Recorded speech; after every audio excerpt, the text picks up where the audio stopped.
where it starts. Hi, can someone tell me what the fuck's going on? Like, what are we doing? After you work your job and you pay your bills and you go to the gym and you eat good and maybe you socialize and you sleep and then you take care of yourself, like what's the end goal? Retirement? No. Even when you meet your goal, you travel, you save up for something financially, you buy a house, you have a baby. What then? Like, it's really this day in, day out, every fucking day forever? Until what, the big finale is we die? Like what's going on? What are we doing here? I already have an opinion on that. Yeah. Should we get started with the conversation now? It's Rick's presentation. So, nihilism. This is, I haven't really come up with a title, but it's kind of systems thinking for spirituality. So I'm actually just going to share my life philosophy with you guys. I've never put it into words. It's a bit of a shit show, but we'll see. And yeah, let's just see how it goes. Woo! I decided not to do a funny one. Okay. So more and more people are turning to nihilism these days as they find that organized religion isn't giving them what they need to believe that there's meaning to life. So I grew up going to a Christian camp where we had fun times, and it's partially where I learned what would be the foundation of my morals. For me and my curious mind, I had too many questions that religion couldn't answer or whose answers didn't pass my scrutiny. So I was stuck with the question of how do I hold on to my faith but let go of my religion?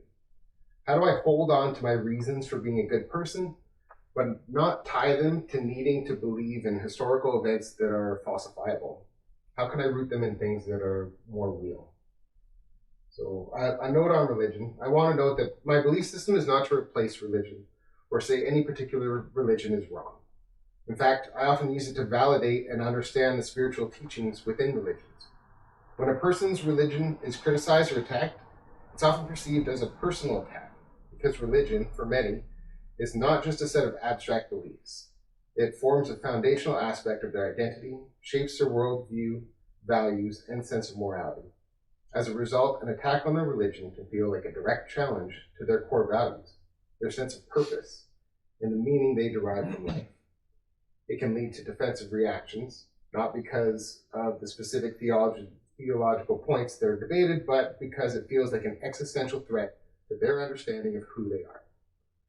Moreover, many religious traditions foster strong communal bonds, where shared beliefs become a key part of social and family connections.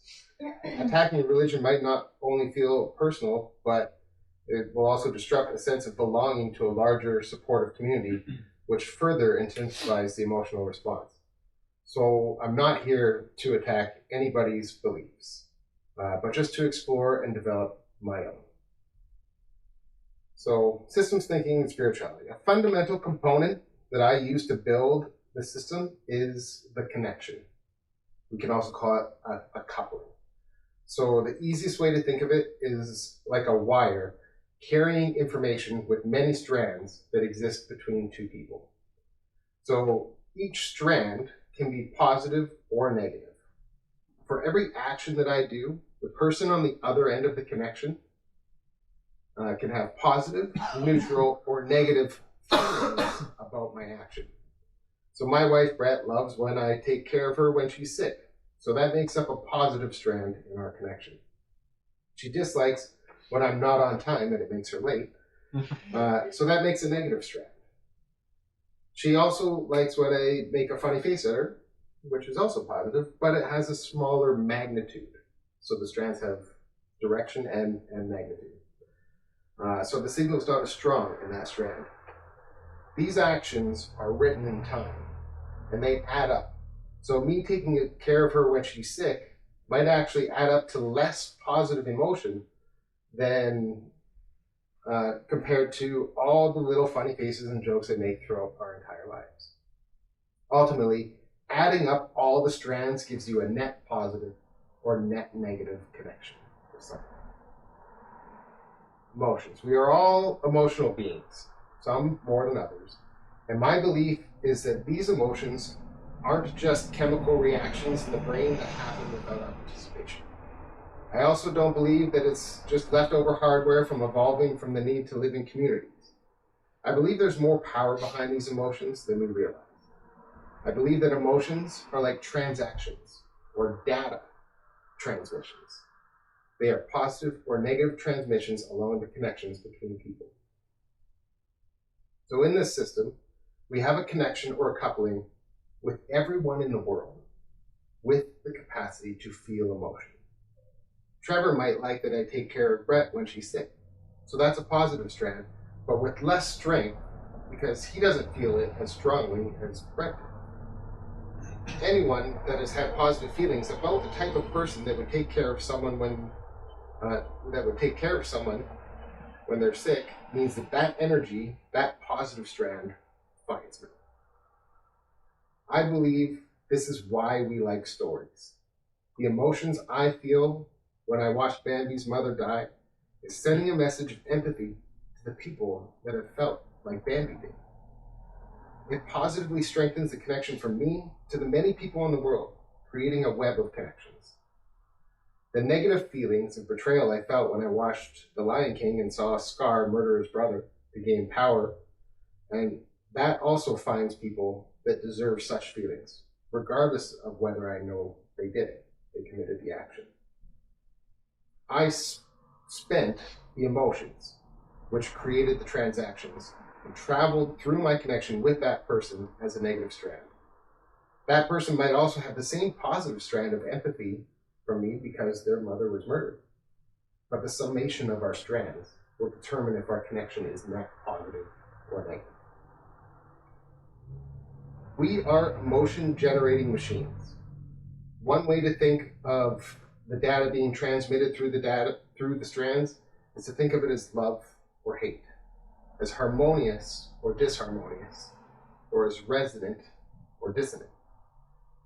This means that the positive energy amplifies if we let it in and give it right back. But negative energy detracts or dampens the energy. We are instruments playing the grand symphony of the universe. People can feel bonded and amplified in energy through their shared beliefs, but protesters could come along and really dampen the energy. I believe we participate in shared experiences too. So people talk about the buzz of excitement in a room at a rally for hope, or the feeling of love in the room at a wedding, or the feeling of joy at a concert. I remember one time at Coachella, there was a hologram of the famous dead rapper Tupac. Me and my friends were told by some of the vendors earlier in the night that there was going to be a hologram of Tupac. But when he appeared on stage, I had a very strong feeling that I had seen a ghost. Like I knew, but I felt like I seen a ghost. I knew. So like, where did this feeling come from?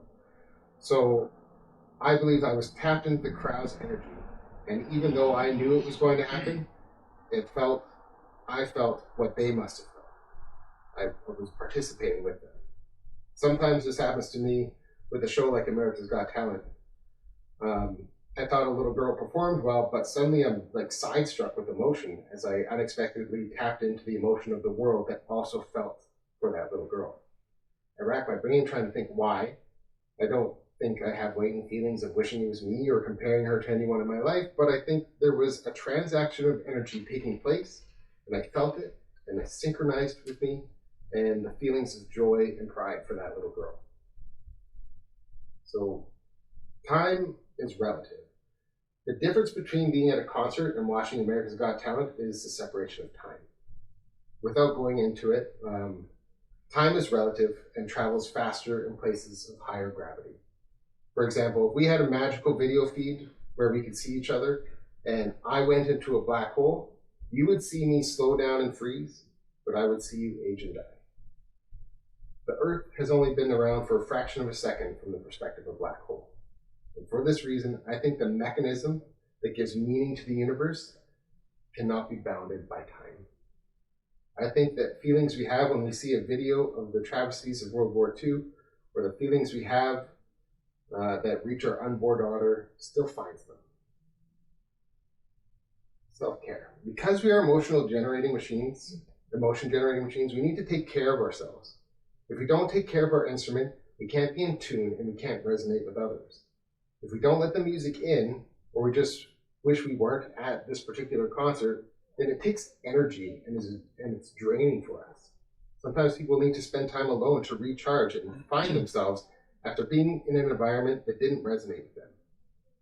The positive feelings we have for self-indulgent behavior that doesn't hurt people, like such as dancing or anything that brings you joy, helps us to be more efficient generators of positive emotion.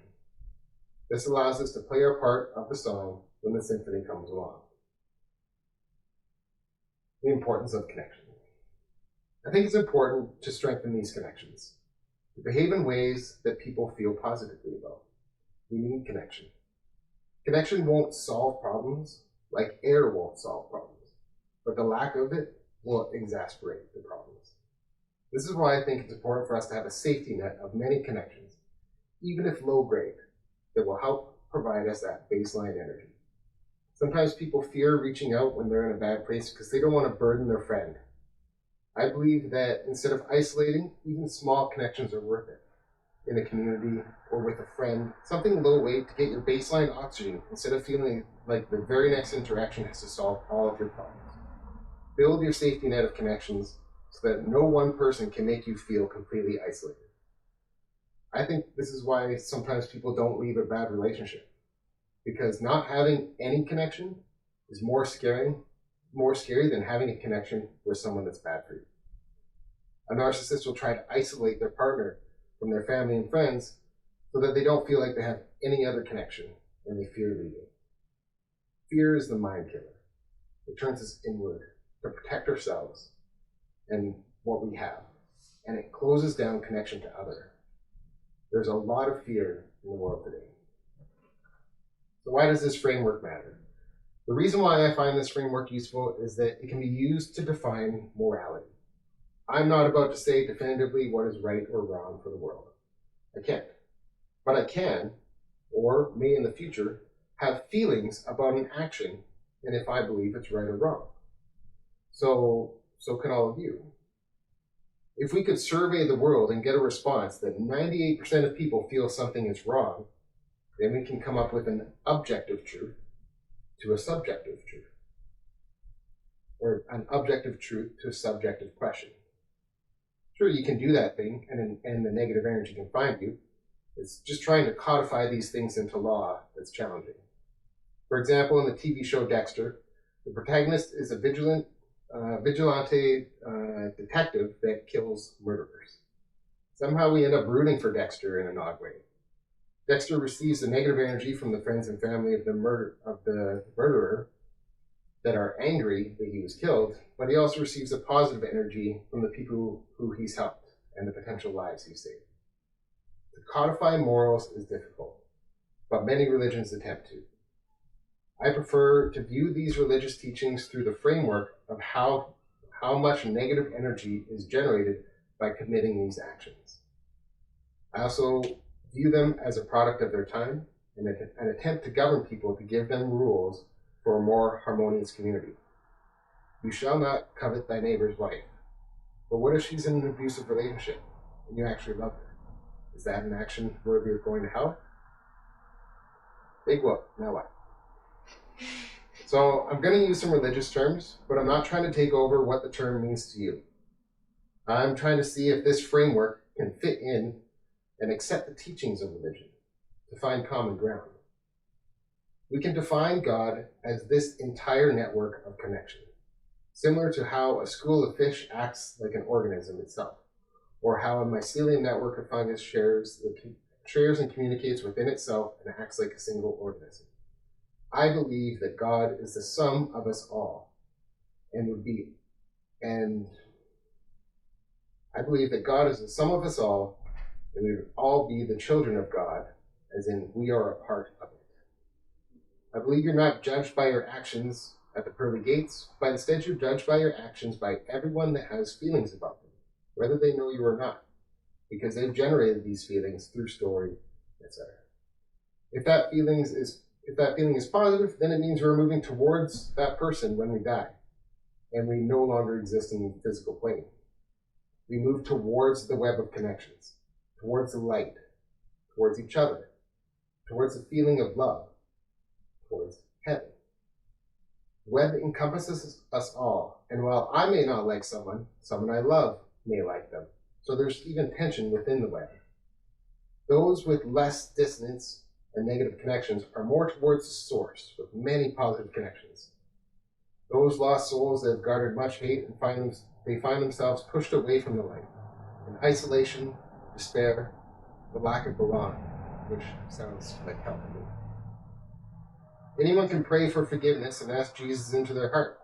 To me, this means that they can empathize with the hurt that they caused and ask to connect to the web and take actions to start being the person people feel positively about. Prayer is just tuning your instrument to resonate with people who feel the same way as you. Mourning is just strengthening a connection, even in the absence of a person. They've lost the ability to create more actions that garner love, but we can still create transactions that find them for loving them for who they are. Could this mean that people are born again out of the web into this world, into the physical realm, to learn lessons again and try to get closer to the source? I don't know. Like reincarnation? I don't know. But there's room for that, for such a belief. So, in conclusion, now that I've shared this framework, I'd like to read to you what I wrote for our Justice of the Peace to read at our wedding. So it might make a bit more sense and less. The words might mean more now. We are also here to celebrate love on a grander scale, to expand our definition of love. Love is not only that between husband and wife or between parent and child. Love encompasses every positive connection between people on every scale. We forge those connections through feeling for one another. Love is a force that draws us toward each other through space and time. We can love from afar. We can love someone who is gone. We can love someone who isn't here yet. Whether it's the immense love of a lifetime between partners, the love for someone that helped you, or the love of a stranger that has gifted you kind words, it all counts, because love knows no bounds. We can feel emotion from a fictional story of a hero. Where does that feeling go? It feels like that it finds a real hero that's earned it through their actions. We are all grateful for the generosity of Brett and his family and friends that have made today possible. You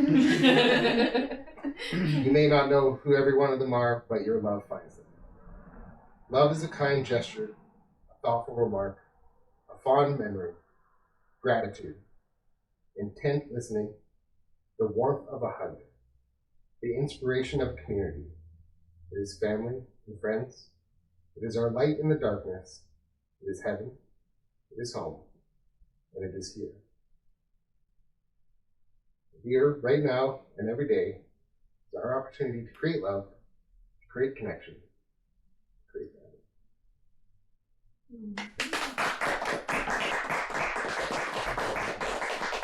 All right, now tear it down. Yay!